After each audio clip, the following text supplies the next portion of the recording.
Good morning, dear students. Today we are starting with the first chapter of moral science, that is willpower key to success. Willpower का meaning होता है determination to do something. Hindi में कहें तो दृढ़ संकल्प या मनोबल. Let us start with the story. Once there lived twin brothers named Ajay and Vijay in a village. Their father had passed away, therefore their mother had to work hard to support the family. दो भाई थे, अजय और विजय, जिनके father की death हो गई थी और फादर की डेथ के बाद उनकी मम्मी को, उनकी मदर को फैमिली को सपोर्ट करने के लिए काम करना पड़ता था. They stayed in their uncle's house. They were so poor that they had to give up their studies after 5th standard. वो इतने गरीब थे कि 5th स्टैंडर्ड के बाद उन्हें अपनी पढ़ाई छोड़नी पड़ी. They were 10 years old when they started working in a garage. और जब वो 10 साल के थे तब उन्होंने एक गैरेज में काम करना शुरू किया. In spite of all the difficulties, they always kept smiling. Because of this quality, they were liked by everybody. उनकी लाइफ में जितनी भी डिफ़िकल्टीज़ थी, उन डिफ़िकल्टीज़ के बावजूद भी वो हमेशा मुस्कुराते रहते थे. उनकी इसी क्वालिटी की वजह से सब उन्हें पसंद करते थे. Whenever I went for the servicing of my car, it used to take about 2 hours. जब भी मैं गैरेज जाती थी अपनी कार को सर्विसिंग कराने के लिए तो तकरीबन 2 घंटे लगते थे. The boys would bring a chair for me and I would read the newspaper sitting under the shade of a tree. They never said no or grumbled about any work they were told to do. जो boys थे, जो लड़के थे, वो मेरे लिए chair लेकर आते थे और मैं वहाँ पेड़ के छाया में बैठकर न्यूज़पेपर पढ़ती थी.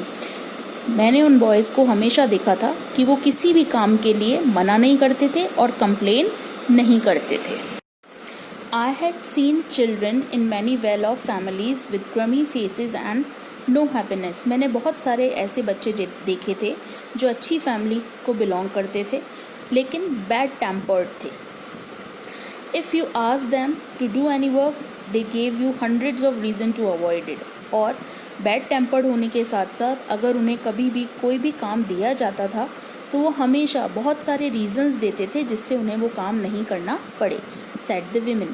She further said, I used to really appreciate their enthusiasm. Sometimes I took snacks and some old shirts for them and they took the clothes with great joy. कभी कभार मैं उनके लिए कुछ खाने के लिए स्नैक्स और पुरानी शर्ट्स लेके जाती थी और वो उन्हें बहुत जॉय के साथ, बहुत खुशी के साथ एक्सेप्ट करते थे. Once I took few story books for them. Their faces turned pale when I gave them the story books. एक बार मैं उनके लिए कुछ कहानी की किताबें लेके गई लेकिन बुक्स देखते ही उनका चेहरा पीला पड़ गया. For the first time ever, I saw a trace of happiness on their faces. पहली बार मैंने उनके चेहरे पर उदासी देखी. They said, Madam, it takes a lot of time for us to read as we are not used to reading. Will you tell us the story? उन्होंने कहा कि हमें पढ़ने में बहुत टाइम लग जाएगा क्योंकि हमें पढ़ने की आदत नहीं है. Will you tell us the story? You are working all the time, then how can I tell you the story here? तो the woman, she replied that आप सारे टाइम यहाँ काम करते हो तो मैं आपको स्टोरी कैसे सुना सकती हूँ. The boys said, about 4 o'clock we get some spare time. तकरीबन 4 बजे हमें कुछ फुर्सत का समय मिलता है. If you come here to have your car serviced, we can sit with you and listen to the story, said Ajay. तो अजय ने कहा कि यदि आप 4 बजे अपनी गाड़ी सर्विस करवाने के लिए आएँ तो उस समय हम आपके पास बैठ के स्टोरी सुन सकते हैं. I could not say no. I remembered how my own children always insisted me to tell them stories at night. Therefore, I agreed. मैं उन बच्चों को मना नहीं कर पाई क्योंकि मैं जानती थी कि मेरे खुद के जो विमेन थी उसके खुद के बच्चे उन्हें इंसिस्ट करते थे, फोर्स करते थे स्टोरीज़ सुनाने के लिए. इसीलिए वो जो लेडी थी, वो जो विमेन थी, वो स्टोरी सुनाने के लिए मान गई. I started telling them stories on Saturday at 4 o'clock. It became a routine for me. They were very attentive when I told the stories and wait eagerly for me. और हर Saturday को 4 बजे जो women थी, ये उनका routine बन गया था, वो उन्हें स्टोरीज सुनाती थी और वो बच्चे भी बहुत ध्यान से स्टोरीज सुनते थे और उन मैडम का वेट करते थे. This went on for many months. Then I decided to get a driver and stop driving the car myself. My driver took the car for servicing and after that I did not meet Ajay and Vijay for a long time. कुछ महीनों तक ऐसा ही चला, लेकिन उसके बाद उन lady ने, उन विमेन ने डिसाइड किया एक ड्राइवर रखने का और उन्होंने खुद ने ड्राइविंग करना छोड़ दिया. अब उनका ड्राइवर ही गाड़ी सर्विसिंग के लिए ले जाता था, इसीलिए काफ़ी समय तक जो लेडी थी, जो विमेन थी, वो अजय और विजय से नहीं मिल पाई. After almost a decade my driver complaint about a problem with the car. बहुत समय के बाद ड्राइवर ने गाड़ी में कुछ खराबी की कंप्लेन की. I told him to get it repaired. When my driver came back from the garage, he told me that after repairing the car, the mechanic asked about me. मैंने ड्राइवर से गाड़ी रिपेयर करने के लिए कहा. Driver जब garage से गाड़ी रिपेयर करवा के वापस आया तो उन ड्राइवर ने मैकेनिक के बारे में लेडी को बताया. He asked me if I knew the owner of Good Luck Garage. और ड्राइवर ने लेडी से पूछा कि क्या आप गुड लक गैरेज के मालिक को जानते हैं. I have not heard the name. It is a new garage. Is it a new garage? I asked the driver. जो लेडी थी उन्होंने कभी भी इस गैरेज का नाम नहीं सुना था, इसीलिए उन्होंने ड्राइवर से पूछा क्या ये कोई नया गैरेज है. It is neither too old nor too new. This young man is very sincere. Driver ने बताया ना ही तो ये गैरेज ज़्यादा पुराना है और ना ही नया है. जो इसका मालिक है, जो यंग मैन है, वो बहुत सिंसियर है. It seems he has known you for a long time. और ऐसा लगता है वो आपको काफ़ी समय से जानता है. He asked if you were still teaching in a college. My driver told me. और ड्राइवर ने उनसे पूछा कि जो बॉय था वो पूछ रहा था क्या आप अभी भी कॉलेज में पढ़ाती हैं. I could not remember anyone I knew who could be owning a garage now. Since my driver did not even know his name, I was unable to guess. Driver उस मालिक का नाम भी नहीं जानता था और लेडी भी ऐसे किसी पर्सन को नहीं जानती थी जिसका गैरेज हो, तो वो गैस नहीं कर पाई. I thought he might be one of my old students. तो उन्होंने सोचा शायद उनका कोई पुराना स्टूडेंट होगा. Later when my driver told me again that the owner of the garage had asked about me, I felt I should go and meet this man who showed such keen interest इन मी.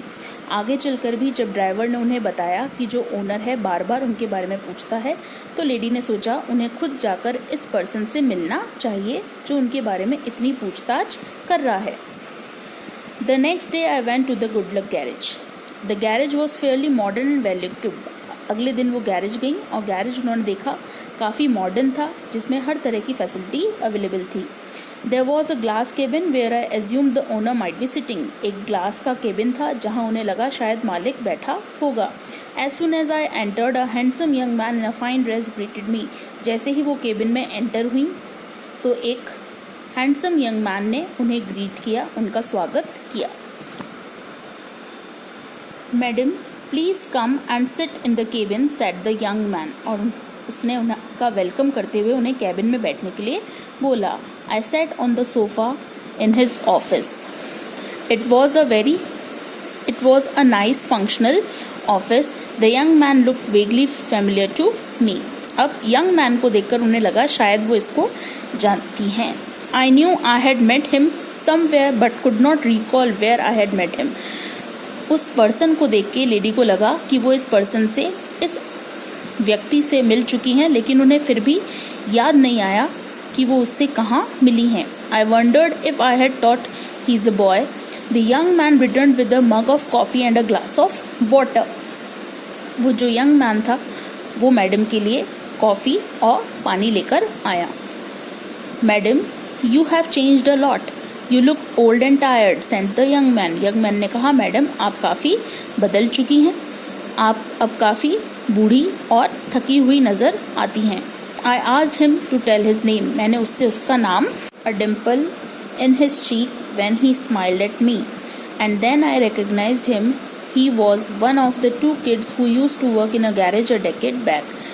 और वो लड़का मुस्कुराया, उसके गालों पर डिम्पल पड़े और तब मैंने ये पहचाना कि ये वही लड़का है जो बहुत सालों पहले गैरेज में काम करता था। I asked him, "Are you Ajay or Vijay?"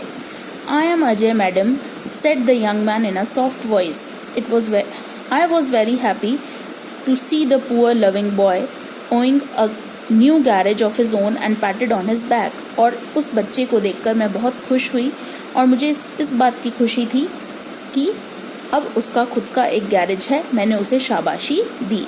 Madam, I am very grateful to you for your help in those days. और उस बच्चे ने कहा, अजय ने कहा कि मैं आपका बहुत आभारी हूँ, आपने उन दिनों हमारी मदद की। What help did I give? I asked the young man. और लेडी ने पूछा, मैंने क्या हेल्प की? Oh madam, do you remember the stories you told me and my brother? No, I don't remember, I said. उस बच्चे ने कहा, मैडम क्या आपको वो स्टोरीज याद हैं जो आप मुझे और मेरे भाई को सुनाती थी? मैडम ने कहा, नहीं, मुझे बिल्कुल याद नहीं है।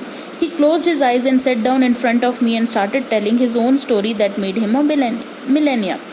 वो मैडम के सामने, उस लेडी के सामने बैठ गया, अपनी आंखें बंद की और अपनी खुद की स्टोरी उन्हें बताने लगा, अपनी खुद की लाइफ का स्ट्रगल उन्हें बताने लगा कि वो किस तरह एक अमीर आदमी बना। This time the roles had got reversed. I was the listener and he was the storyteller. The young man started. Once, some of the elders said to us, if you want to do something in life, you must go to the town beyond the desert. एक बार कुछ बड़े लोगों ने हमें बताया कि अगर आपको लाइफ में कुछ अच्छा करना है, कुछ अचीव करना चाहते हो, तो आपको टाउन में जाना चाहिए जो कि डेजर्ट के दूसरी तरफ है।